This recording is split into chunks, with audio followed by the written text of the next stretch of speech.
Hey, what's up, Unbroken Nation? Hope that you're doing well wherever you are in the world today. Very excited to be back with you with another episode with my guest, Joe Templin, who is the founder of Everyday Excellence. Joe, my friend, how are you today?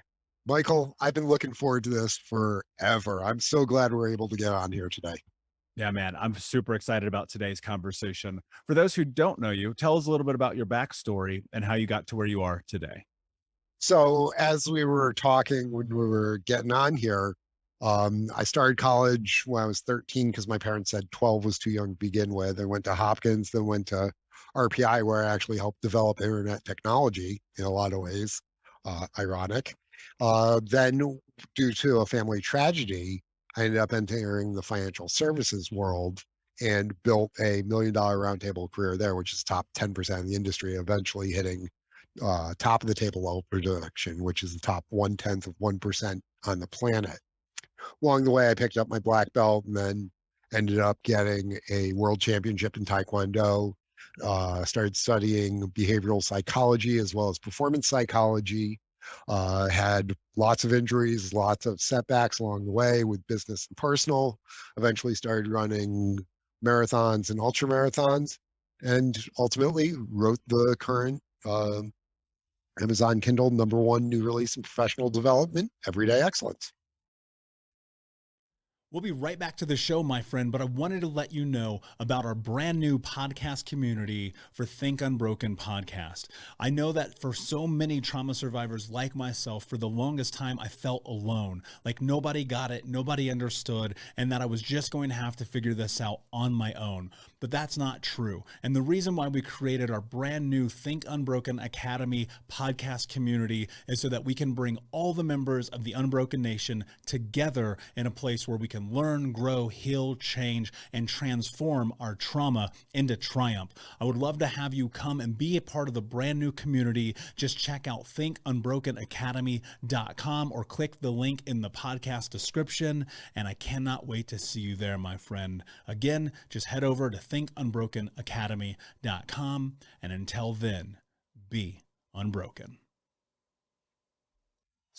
Quite a few feats there, Joe.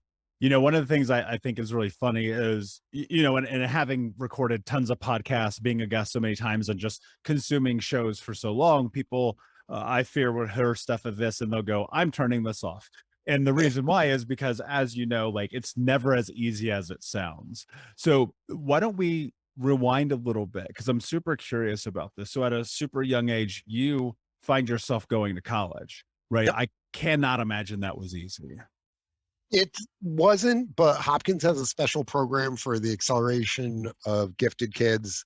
Basically everybody there was Doogie Howser. This is the same program that Mark Zuckerberg later went through. So, like one of my closest friends from those days, almost 40 years ago, Dr. Adrian Scott, he ended up like getting his PhD in mathematics and an MBA by the time we turned 21. So I was highly intelligent, but more than that, I was curious and driven. Some of the people who are in this program are just like absolute geniuses. And so that was one of the good things about being the former gifted kid, is being around other people who were as nerdy or even more nerdy and intelligent than I was. So you didn't feel out of place. I was finally able to find my tribe in a lot of ways, even among my friends at Genius Camp, as we called it, I was a little bit different because that's just the way I am. Yeah. Yeah. I mean, as I assume most people are, we're all a little bit different. As you're going through this and you're looking at your life and you're stepping into like big shoes at such a young age, like how did you navigate that? Was it just one of those things where like, oh, I guess this is just how I am? Was it an uphill battle? Like where was the space for you to be a kid and all that? So my childhood was a little weird in that, grew up in farm country, the second of six kids, but I was also severely, severely asthmatic. So when I was 10 years old, I actually legally died, lying there on the table, floating on up, bright lights, the whole, shebang, and came on back from that bang. And so even before then, I was a hyperactive kid. It's a good thing they didn't diagnose us with ADHD and medicate us back in the day. But ever since then, I've just been utterly driven. As my friends joke, I burn the candle at both ends and in the middle with a flamethrower.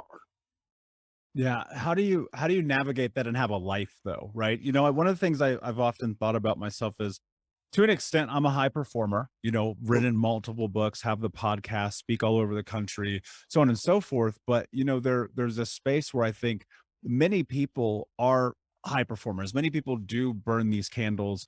And, to me, I'm like, well, what else is a candle for? It's meant to be burned. But how do you take care of yourself, your family, who you are in this whole process? So one of the things that I found is that I really don't shut off, but I switch gears in a major way. So, for example, what I do in terms of what I call relaxation, other people would call insanity in a lot of ways. I'm a former full contact martial artist. I've been training Taekwondo for 35 plus years. So, to me, being able to train really hard and get into that position of flow in that capacity, which is still incredibly stressful, but very different sort of stress than doing calculations or doing public speaking or any of these other things. It's a different form of stress. And so I find it incredibly, incredibly rejuvenating. Same thing, like I run marathons, I run ultra marathons, the longer the distance, the better. And to most people, that would be brutal. And to me, it is in a lot of ways too, because I'm not a talented runner. I'm not graceful in any way, shape, or form. In fact, I look sort of like a broken down, shambling pirate.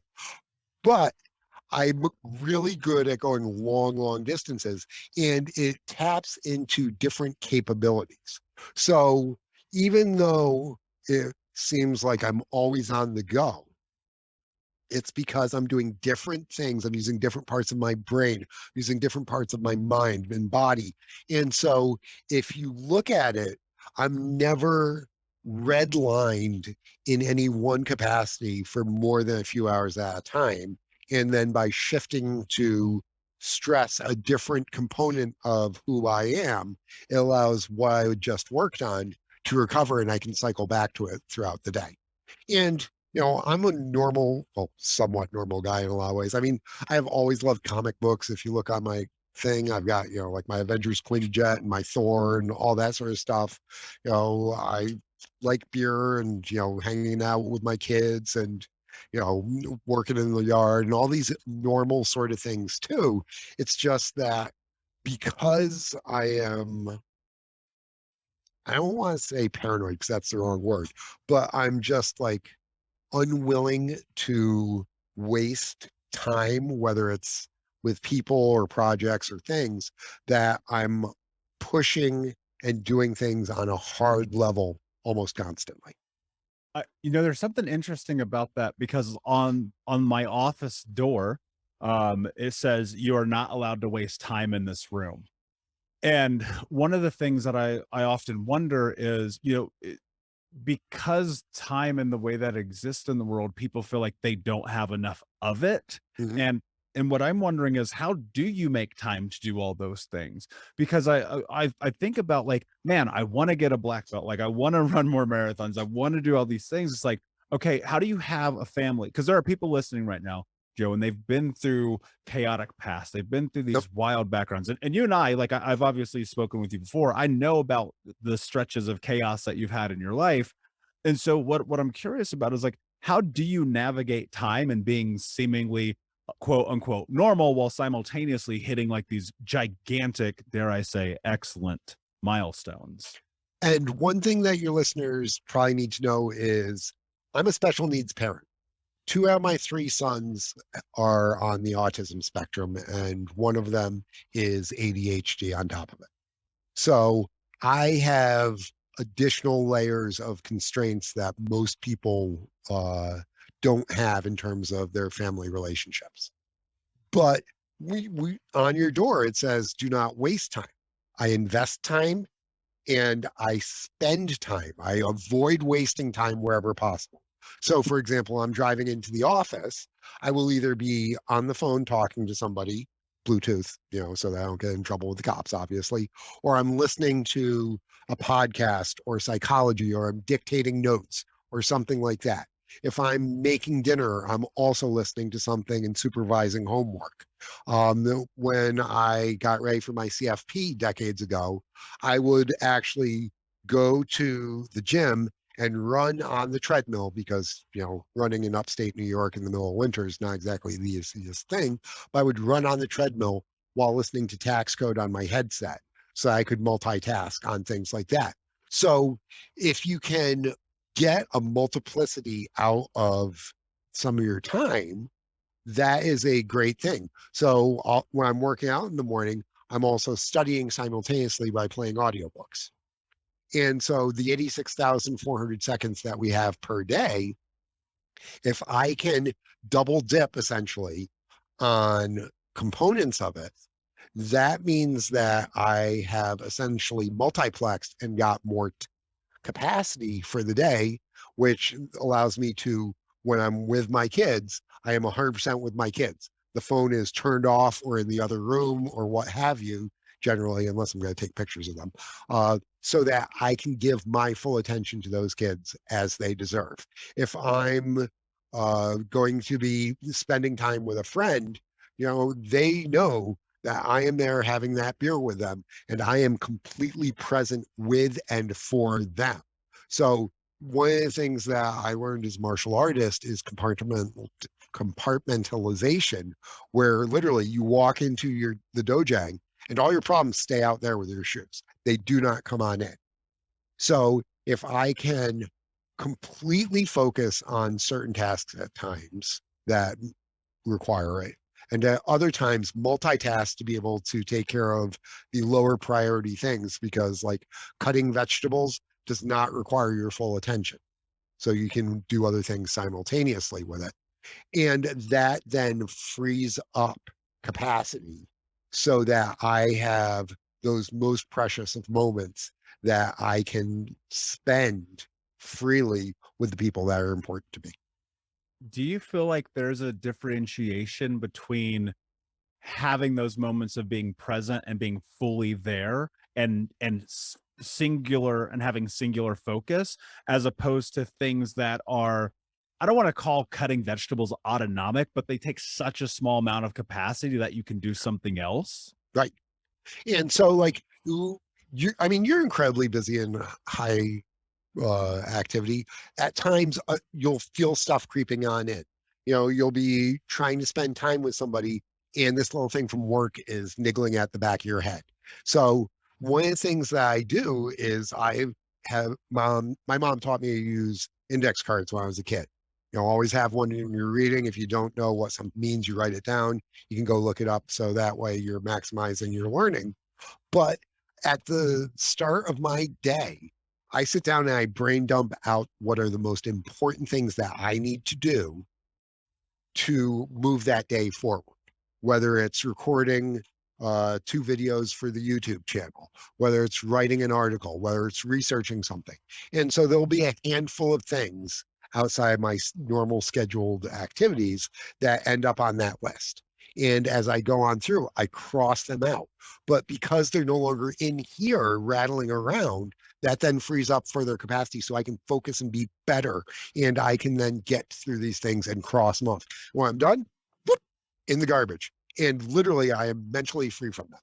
And so I have a lot of friends who are juggling a ton of balls too, and they're always worried about things. So we have an average human someplace between 7 plus or minus 2 mental channels that we can handle at any one point.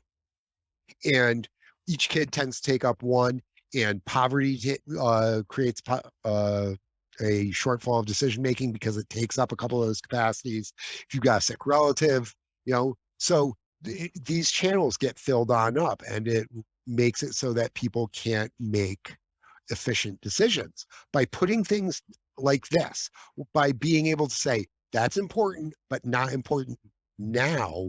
I will get to that when it's on the schedule in 3 hours or this afternoon or whenever it's allocated towards, and I use general blocks of allocation for time. Then it allows you to not waste energy on it, not waste emotion on it. And that allows you to pour everything that you have into what you're doing and be much more effective. So excellence is sort of like what Marcus Aurelius talks about in Meditations. Focus on the task at hand like a Roman. Do this in the Zen capacity with your full being, and you don't get exhausted, but you actually are able to perform better on that particular thing. Then you move on to the next thing that needs to be done. Yeah, that makes a lot of sense to me. I was, reviewing some of Dr. Caroline Leaf's work recently, and one of the big things she's a proponent of is not multitasking, right? But instead singular focus, especially when it comes to being in interpersonal relationships. And I've found that to be very true, because the way that my brain works is like idea, idea, idea, idea, idea. And that's why I preach all the time, like, just wake up and write things down immediately, because then you have a pathway to what's next. But let's keep it real, Joe. Life happens, man. Yeah. Life happens, and people will find themselves in habit. They'll find themselves in routine. They'll go through this process where they're like, all right, hold on a second. How do I navigate the difficulties of life? And on one hand, you have what we would dare call the easy path. And on the other hand, you have what we would call the right path. And I think people get kind of caught up in trying to differentiate what they're actually supposed to be doing. And let's come to that in a second, because I wanted to talk about the habits before that real quick. Because one of the things that your habits should do is try and maximize early in the day. Win the morning, win the day is a theory that I have. So I try and get as much done early on, partially through the habit stacks that I use in the morning, because I know that there's going to be chaos during the day. That is life. So if you know there's going to be chaos, try and build into your day those small cushions. It's redundancy from an engineering point of view. If I know that every single day a bunch of stuff happens and it ends up disrupting 20 minutes of my day, if I can get ahead of the curve early on, if I can plow through those things, if I can reach the bonus round of taking care of everything on my list early, then I know that the inevitable chaos is not going to ruin my day, at worst it'll disrupt it, or maybe even just be a slight bother. So if you can do that, and if you have one of those golden days where nothing goes wrong, which is rare, then you know what? That extra time is complete and total bonus. It's like getting a cupcake with sprinkles. So having that attitude of knowing it is inevitable that you're going to have that. So build in that redundancy early on. Break that down a little bit more, because I don't know that people will pick up on what you just put down. So we know there's going to be crap in our day. There's going to be a delay in terms of driving into the office because somebody had an accident. There's going to be rain that could disrupt things.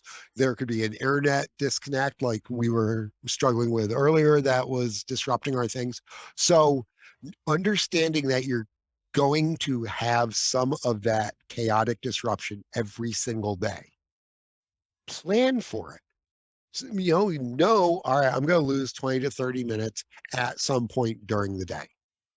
So early on in your day, get those extra efficiencies, stack one thing versus next to another. Things like I have a half cup of coffee ready to go in the coffee pot prepped the night before. So I roll out of bed, I grab my half cup of coffee, I turn on the coffee pot, and I sit down and I brain dump everything out that's in my head for the day. And then I do my daily reading, and then I do my 20-minute quick workout, which includes some of my basic repetitive things I do every single day, because it sets up the mindset and gets my dominoes aligned for the day. Then I sit down and I write, and I know I need to do that sort of stuff. So I know if I need to be at the office by X time, I need to leave 15 extra minutes, including the travel time, to make sure that if something happens along the way, I have that cushion so I'm not running into the meeting late, or worse yet, not jumping on the podcast with somebody like you on time and then disrupting their day. So I build in that cushion. I get to the office, I'm sitting down immediately, and I plow through those things on the list so I can get ahead of the day, because let's say that a client unexpectedly calls and has chaos they have to deal with. I have to solve that problem. Or, you get a call from school inevitably, hey, sick kid, or there's this issue here, or all that. So if you know that's going to occur, if you know that life is chaos and every day you're going to lose a half hour of time because of things beyond your control, just accept it, build that time in. And if you have one of the lucky days where it doesn't happen, that is complete and total bonus time. That couple of minutes where you can walk around the building and like go outside and appreciate the sunshine for 2 minutes. It's like, unexpected reward. Yeah. One of the things that came to mind, and one of the very first things I teach clients early on, is control your calendar, control your life. And I fear that, a lot of people, they hear that and they're like, well, I don't want to have schedule. I want freedom. And what's fascinating to me, Joe, I've found that having an incredibly regimented schedule has actually created more freedom in my life. Yeah. So I mean, Jocko Willink talks about discipline equals freedom. If I have the discipline to run the miles in the morning, I have the freedom to eat the donuts later in the day. There's an old saying within my fraternity: if you need something done, give it to a busy person, because they're going to find the most efficient, effective way, and they're going to squeeze it in, versus the person who is enjoying their freedom. They leave it to the last minute. It's going to be half-assed, or they don't even get around to it because they're not used to sucking it up and going and getting it done. when you have, all right, so let's play this through a little bit. So context, I don't have children. Everyone who listens to this show knows Want one? that. I'll give you Do one. not.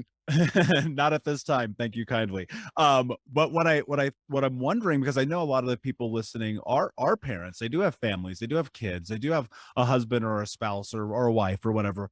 How do you take care of yourself in this space while trying to navigate all that? Are you building that contingency in the calendar? Like how do you actually build the time for yourself? Because even as busy as I am, dude, I've got to build time into my life for me. Yeah. And so part of it is building time around it. So for example, for a long period, my 3 kids, my older 2 were on one schedule, and the youngest one, who is the autistic ADHD one, was on a different schedule. So I mean, the older 2 would be out the door at 6:38. The younger one, 8:38 was when his bus would show up. So what we would do is, while he was eating breakfast, I'd take care of the food prep and things like that, so I could pay attention to him and talk and everything. But then we'd be ready to be out the door at 8:30. Okay, 8:38 is when the bus would show up, but we build in that little bit of extra time because stuff happens, especially with an autistic kid. So it gave us the time to be able to allocate towards that. And you're going to make a sacrifice when it comes to having kids. I mean, I used to train Taekwondo for 3 hours a day until I had my second kid, and that went down to about 30 minutes per day. It just happens. So what you need to do is you need to understand, what am I willing to sacrifice for these kids, because it's trade-off, and with the time that I have for me, how am I going to be the most efficient with it as possible?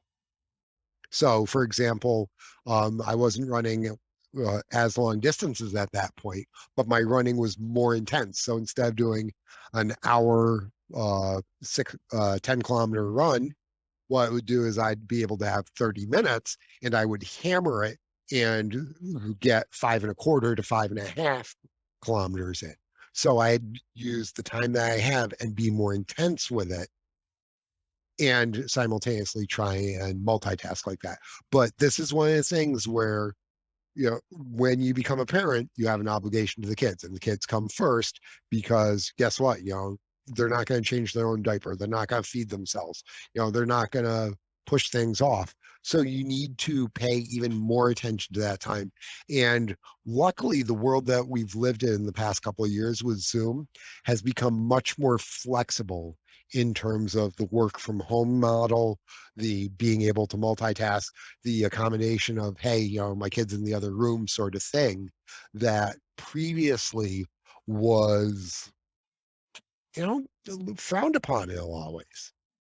Yeah. Hey, Unbroken Nation, we'll be right back to the show, but I wanted to let you know that you can grab a copy of my first book, Think Unbroken, Understanding and Overcoming Childhood Trauma, for free. If you go to book.thinkunbroken.com, you can download the PDF ebook version of the book and get everything that I know about the baseline of healing trauma for free, downloaded to your email right now. Just go to book.thinkunbroken.com to download your copy of Think Unbroken, Understanding and Overcoming Childhood Trauma for a PDF for your phone. Again, that is book.thinkunbroken.com. Yeah, it's true. And I can remember moments of my own childhood of like even calling my mom at work and being like, hey, this is like chaotic, whatever. And people being, upset at me. Right. And so we definitely live in this different world.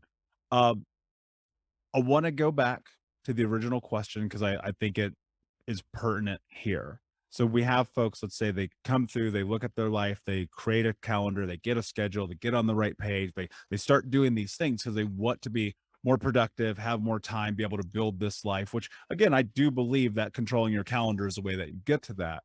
But I think that there's this place though where it's easy to negate the actual responsibility of what you need to do to get what you want in your life. Yep. And so I want to go in and I want to talk about this because I know as someone who's done martial arts for a very long time, as someone who practices working out, training, running marathon right now as we speak, like there is no easy way to get there. And so I really want to dive in and talk about this concept around the easy path versus the right path. So in every situation, we have choices. The average person makes around 10 to 15,000 micro decisions every single day. And being the comic book geek that I am, I'm going to go with a reference from Deadpool 2, where Colossus tells Deadpool 4 or 5 moments. 4 or 5 moments is what determines whether you're a hero or a villain. But for those of us without superpowers, it's 4 or 5 micro decisions every single day that determine is our arrow pointing up or pointing down overall. And in every one of those micro decisions, there's basically 2 main types of outcomes. You can take the easy choice. It feels good now. Okay. That is smoking the cigarette. That's playing the video games instead of cracking the book for studying. That is eating the Cheetos as opposed to eating the apple. That is staying in bed instead of getting up and going for the 10-mile training run. Okay. It feels good in the moment. But actions have consequences and there's always a price to pay. If you make that easy choice, your next choice is going to be more difficult. Because if you skip a training run, guess what? Your next runs are going to be more difficult. If you smoke that cigarette, guess what? You're building problems with your lungs and heart for the future.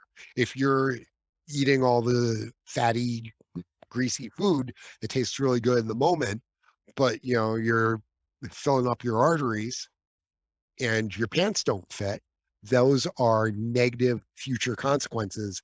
And so there's more pain than there is early pleasure. The flip side of that is you can make the hard choice. It's more difficult to get up out of bed and go running in the rain than it is to stay there in the nice, warm, dry bed. It is more difficult to have that difficult discussion with your significant other or with your coworker than it is to just let it slide. But if you face it up front, you invest the activation energy, if we wanted to think like chemists for a moment, to do the more difficult thing up front, then it leads to the easier path overall. You work out consistently, you're healthier, your body weight's lower, your energy levels are higher, you have less cortisol in your system, so you're less likely to get sick. So doing these little harder things consistently is going to give you the easier path overall and greater resilience and strength for all the crap that does inevitably happen with sick family members, loss of jobs, all these things that are going to happen inevitably. But if you've built up the resilience because you choose to do the hard things when you don't have to, life becomes much, much easier. Why are we so apt to avoid the hard things? Because hard things suck. You're training for a marathon. There's days when you have to go on out there and crank out 8 miles and you really don't want to. You're tired, your body's sore, you're hungry, it's too hot, it's windy. But when you do it, you tell yourself this is gonna suck. You go on out and you do it, and when you're done, you're like, I'm glad I did that. So David Goggins and Jocko Willink both talk about what's that end feeling that you want. Do you want to feel bloated and sickly, or do you want to feel triumphant? So if you want that triumphant feeling, which is a really good feeling, whether it's crossing the finish line in the marathon or finishing the run, or how you feel when somebody compliments you, dude, you're looking good. Okay, so to do that, you need to make the sacrifice. So you do the hard things early. And if you just get in the habit of consistently choosing the slightly harder path, ultimately you end up in a much better place. I like that you use the word consistent there. One of the things I always say is to actually grow and build confidence, you have to continually do incredibly uncomfortable things consistently. Right. And that I've come to find has held true in my life. And that's why I challenge myself. I often wonder if, like, looking at your, dare I say, resume of the accomplishments you had in your life, like, I look at that and I go, this is only possible because somebody was willing to go through the hell that unfortunately it takes to be able to do it. Do you think that there's something like, actually, let me rephrase the question because I think this would be more beneficial. How do you determine where you're going to put that energy? As Friedrich Nietzsche says, a man with strong enough why will overcome any how. So, or the Bible says, a people without a vision will perish. So early in my business career, I had a vision of what I wanted to accomplish business wise. There were some thresholds that were industry standards that everybody knew about. So I set my sights on that. And I was able to back in what sort of activity do I have to do? How many hours do I have to work? How many people do I need to see? What skill sets do I need to develop? So that's what I did. Same thing as young martial artists. We all learned, I want to be a black belt. Well, what does it take to ultimately get there? And so you start laying out the steps. You want to build a business. I want to do $1 million of production this year, let's say. Okay, how do I get there? What capacities do I need to develop? What relationships do I need to do? How many sales calls do I need or activities? So you back on into it. So find something that is exciting, a BHAG, as Jim Collins might say, big, hairy, audacious goal. It doesn't even have to be that big. I want to lose 10 pounds. Okay. I want to fit in this, outfit, this dress for my reunion. All right. Hang it up there and work towards it. Reinforce it. Make sure that that goal is constant so you're thinking about it. And in the moment, you'll make better decisions in the moment as to, are they leading me towards achieving this or not achieving this? And sometimes those are externally developed goals, like your manager might tell you. Sometimes it's like, okay, I need to be able to do this to send the kids to college. And other times it's just, hey, you know what? This is cool. I want to be able to run a marathon or achieve X. I hear this and my thought goes to, yeah, but I also remember being 350 pounds, smoking Mhm. 2 packs a day, drinking myself to sleep, and being like, one day, right? Or starting and quitting. Like, where does I guess the biggest thing that I want to try to tap and drill into here is how do you actually get it done, right? Because people be like, I know why. Well, I want to do it because I want to take care of my kids and not get sick and die. But like, that doesn't tend to hold true, right? You see it again and again. How do you? Because they need to be scared. They need to, see somebody that is their peer go through a health scare. They need to be told by the doctor, if you don't stop smoking, you're going to die and not see your kids graduate. Sometimes you need the fear of God put in you in some capacity. Some of us can put it in ourselves and self-motivate. Sometimes it comes external. So for example, I've got friends who, when they got divorced, you know what? That was the signal call to get into better shape. or to stop drinking, or to straighten out their career and start producing more. It might be something like that. It might be that, you know what? If you're 350 pounds and smoking 5 packs of cigarettes a day, stand in front of the mirror and, you have the mirror of accountability, as David Goggins says. Just stand there and look at yourself and determine, are you okay with what you're looking at? It might be that you need a support structure, a better support structure to reinforce things. So the first step might be to give up smoking. All right. So 1, get rid of all the cigarettes in the house. 2, avoid the place where you buy the cigarettes. 3, what are the triggers that make you want to smoke? Eliminate or avoid them. Okay. So work on that. It's not going to be an overnight thing. It might take 2 months to get that part taken care of, because you can't work on solving all the world's problems at once. You got to solve one sort of problem, get it under control, then you can move on to the next one. As Saitiyam, the founder of Stoicism, says, well-being is no small thing, but it's made up of small steps. You can't do everything at once unless you're a complete total freak. There are some people like that who have life-changing events, but it makes sense to build support structures around it, because I can't flap my arms and fly. Can you? No, not recently. Okay. So what we do is we use airplanes and we build these technologies around us that allow us to harness the rules of the universe and apply them to help us out. Air flows over, it pushes down, creates resistance, creates lift, airplane goes. So, you know what? I'm not very good with X, in terms of working out. So what am I going to do? All right, the little things. I'm going to make sure that I have the running shoes, and I'm going to put them next to the bed so I trip over them. I'm just going to put them on. I'm not even going to, try and go very far. I'm just going to put them on and walk around. All right, then I'll go around the block a little bit. Then, I'll sign up for a 5K 3 months from now. So I have like the dress hanging there that I can work towards. All right, I'm going to talk to other people who are runners. I'm going to join a Facebook group like Nerd Fitness that I belong to, where we've got people who are just getting back into fitness and they're nerds like us, and we support them and glorify them and reinforce them and, make nerdy jokes and stuff like that. And that's what helps them. It could be something else, but find and start moving in the little steps in the right direction. And it's not a linear progression. Okay. You're not going to go from 350 pounds to 198 pounds and being incredibly buff in 3 months in this nice, easy straight line manner. It's going to look like this. So just start going on it. Realize you don't have to be perfect, but try to be better. And if you keep consistently trying to be a little bit better, you're going to make better decisions and you'll move in the right direction overall.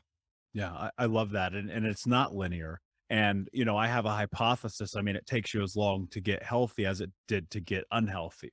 And, as I go through life and I think about all these events, it's like, even with something like smoking, dude, I quit smoking 3,000 times, and it was like this process where, and I see it in my clients too, where like it's this iterative process. You keep going, you keep trying, you keep learning, you're sampling, it's data, you bring it back in again and again and again.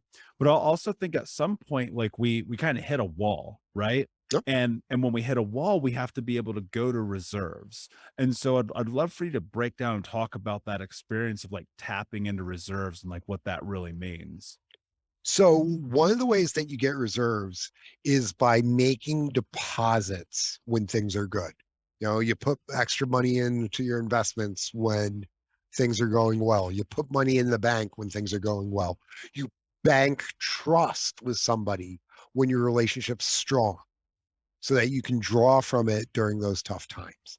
You do the difficult things when you don't have to, because it's easy to not put extra money into the bank for the future, knowing that there's going to be a rainy day. Okay. It is easy to not invest the extra time with that individual in the office or the person that you care about to strengthen the relationship during the good times. Okay. So the example that I use is when I was getting ready training for one of my ultras, it was like 8 o'clock, just getting home from work. I had already done a 5-mile run that morning. I needed to do another 5 miles. It's like, I'm tired. I'm not going to do it. No, I'm going to do it. All right. I'll go on the treadmill in the basement because, there's a storm coming in. No, I'm not. I'm actually going to go outside. I'm going to run. I know it's going to rain during this. I know this is going to suck. I'm tired, but I'm going to make that effort now, knowing that I'm tired. Because if I'm tired now, what happens during the ultra marathon? So I go on out and I start running. It starts raining. It's windy. It sucks. My feet are squashy and, all that grossness. And I finished the 5 miles and then showering. I'm like, all right, that sucked, but I did it.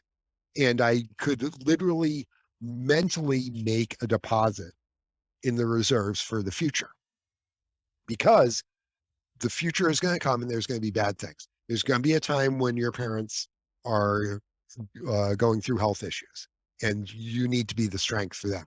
There's going to be a time when our parents die and we have to be the strongest person in the room. Even if we want to collapse, we need to be there for our brothers and sisters and other people.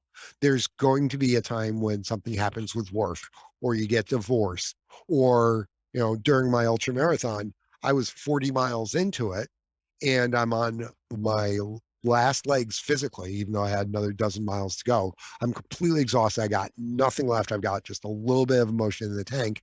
And one of my friends calls me and she's going through something, pretty stressful and she needed help. So the reserves that I was planning on tapping into at that point, I dedicated all of them to her over that next 3 hours of doing the last 12 miles. And it didn't matter. One of the things my mom always taught me was that when you're going through bad situation, and if you're in a rough patch, if you're having trouble, go help somebody else. Because you won't realize your own issues. You won't realize your own problems if you're focused on helping that other individual. So I dedicated all my energy and emotional reserves to this person to help them get through what they were getting through. And I was able to finish the rest of the marathon, not realizing how physically and emotionally damaged I was at that point. Yeah, I think there's something to that, and look, I often will tap into, and maybe for certain people this works and for certain people it does not. I don't know. I can only speak for myself. I can see the benefit of tapping into what you just laid out. And obviously, like everything Think Unbroken is about being of service. But when I'm in these physical endeavors, I I know this is gonna sound crazy, but I just go, I will die doing this if that's what it takes to complete this. Yep. And it's because I recognize, like, the vast majority of my life I'd just given up on myself. I'd quit. And there's something about that idea of seeing it through no matter what, that I believe is what builds you. And that's why I asked you that question, because I don't want people to quit, but I can't will that. I can't make Right. that happen. And I think that, sometimes you do. You have to sit here and either go, all right, I'm willing to die doing this thing right now because I believe in it and I believe in myself. And sometimes it's like that's not enough. And you gotta be like, I gotta do this for the other people who can't do it. I have to be Right. willing to step into this. If you're just doing something in service of others, the strength you can tap into is beyond anything that we actually have in terms of doing something for ourselves. This is why you hear about the mother lifting the car. This is how you hear about, the father able to, do these incredible work performances. Or, Brett Favre, the day his father died, going out on the field and throwing for like 350 yards. We do these things not for ourselves, but for others. And because of that, we can achieve greatness or unlock this greatness that we didn't realize that we had in there, because it's not for us. It's in service of others. And we will always be able to outperform in that situation. Yeah, that's really powerful. When you're in those moments and you're looking at these struggles of life and you're tapping into that, I to be honest with you, I don't think there's anything wrong with letting that fuel you, with letting it be that ego boost in that moment to say that I'm doing something good. And I think all too often that people put themselves secondary and they go, well, I shouldn't feel good about this, because I'm supposed to help people and be freaking Mother Teresa. And I'm like, that's not really how life works. Yeah, I mean, because sometimes we just need to say, you know what, this is sort of cool. I'm enjoying this. I am, doing this race for me as much as for other people. One of the things that after I did my first ultra marathon, I'm like, how many people actually do these things?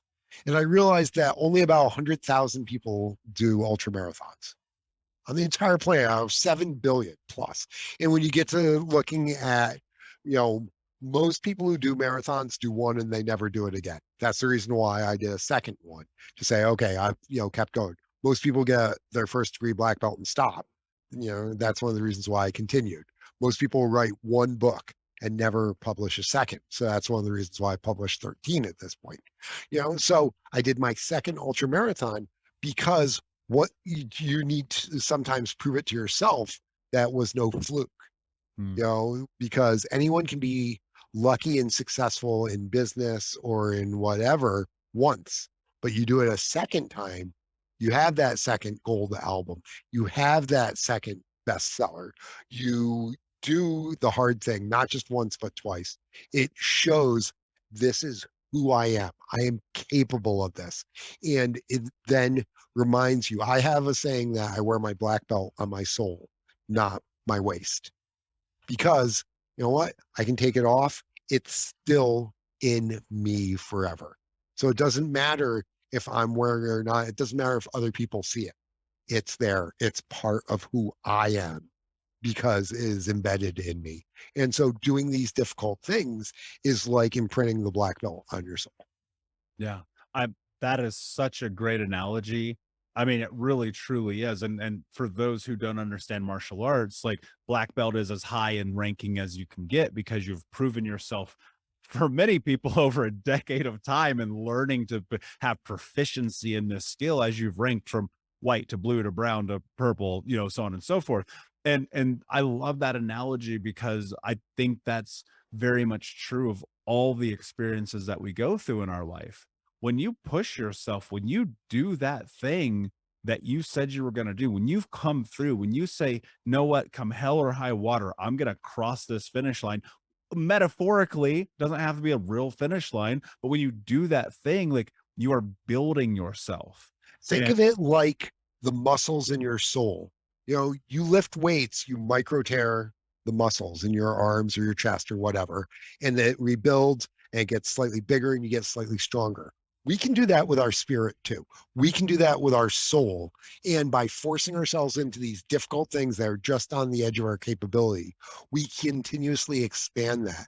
And growing your spirit like that is how ultimately you become unbroken. Yeah, man, I love that. And I think you're spot on. Joe, one of the questions I want to ask, break down for me, what does everyday excellence like truly mean to you? To me, everyday excellence is the idea of human kaizen. Kaizen is the Japanese concept from engineering of continuous improvement. We can all be better. I can be a better friend. I can be a better father. I can be a better martial artist. I can be a better writer. The question is, am I willing to do it? And as we talked about earlier, if you consistently have the right mindset around it and do the little things, you are going to progress. And that it is over those days and weeks and years of consistent, focused activity with the idea of I'm going to be better. I'm going to be the best I can be so I can help other people. That's how you're going to unlock your everyday excellence. Yeah, that's powerful. Yeah, and I agree. And I love the reference to Kaizen because that makes so much sense to my anime brain. Um, one of the things that I think about in that as well is, the only person you should ever compare yourself to is you, because you don't know what you're capable of yet because you haven't done it and you only have the measurement of what you've done to this moment. But what you've done to this moment honestly is negligible because you can't change the past. But what Right? you can do is focus on this moment that you're in right now and make a decision about who you want to be. Just like you talked about, you're 4 or 5 decisions away. Like there's truth in that. You're step by step by step away from having this incredibly different life, but you need clarity. You need to do those brain dumps. You need to follow through and execute. A lot of this conversation is practical. I hope people are picking up on that. Very, very practical. And I love it, Joe, because so many of these things have transpired in my life that have created change. Before I ask you my last question, my friend, can you tell everyone where they can find you? Probably at the pub. Actually, so they can find me at my website, which is everyday-excellence.com. That's everyday-excellence.com. And I recommend they go there because 6 days a week I put up little microblogs. So these little quick hits of insight, information, inspiration. They can also follow me on Twitter or on Facebook. Those are both at EDE with Joe. That's at EDE for Everyday Excellence with Joe. That's me. Amazing. And of course, we'll put all the links in the show notes for the audience. And Joe, my last question for you, my friend. What does it mean to you to be unbroken? To be unbroken is not what people think, where you're never harmed or hurt.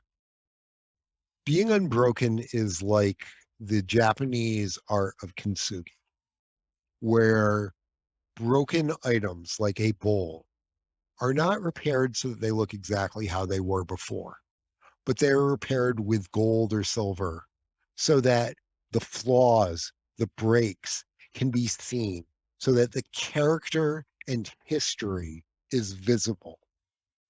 And it is in these flaws and the recovery from them that the object or the individual is better and truly more beautiful. And that, my friend, is what it means to me to be unbroken. Beautifully said, my friend. Thank you so much for being here. Unbroken Nation, thank you so much for listening. Please like, subscribe, comment, share, tell a friend. And until next time, my friends, be unbroken. I'll see ya. We'll be right back to the show, my friend, but I wanted to let you know about our brand new podcast community for Think Unbroken podcast. I know that for so many trauma survivors like myself, for the longest time, I felt alone, like nobody got it, nobody understood, and that I was just going to have to figure this out on my own.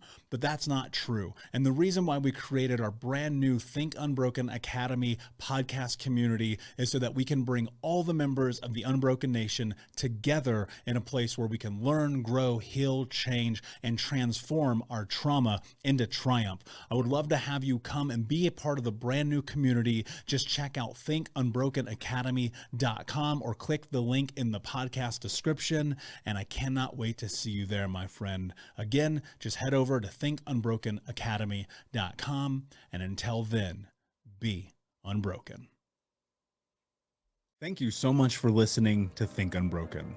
Please share this episode with someone who could use it and help us move forward in our mission of ending generational trauma in our lifetime. And if you would, please take 5 seconds to pop on iTunes or Spotify, hit that 5-star, leave a review, and you can also reach out to us on social at Michael Unbroken or at Think Unbroken. And of course, you can check out our YouTube channel at Think Unbroken. Thank you for being a part of Unbroken Nation, my friends, and until next time, be unbroken.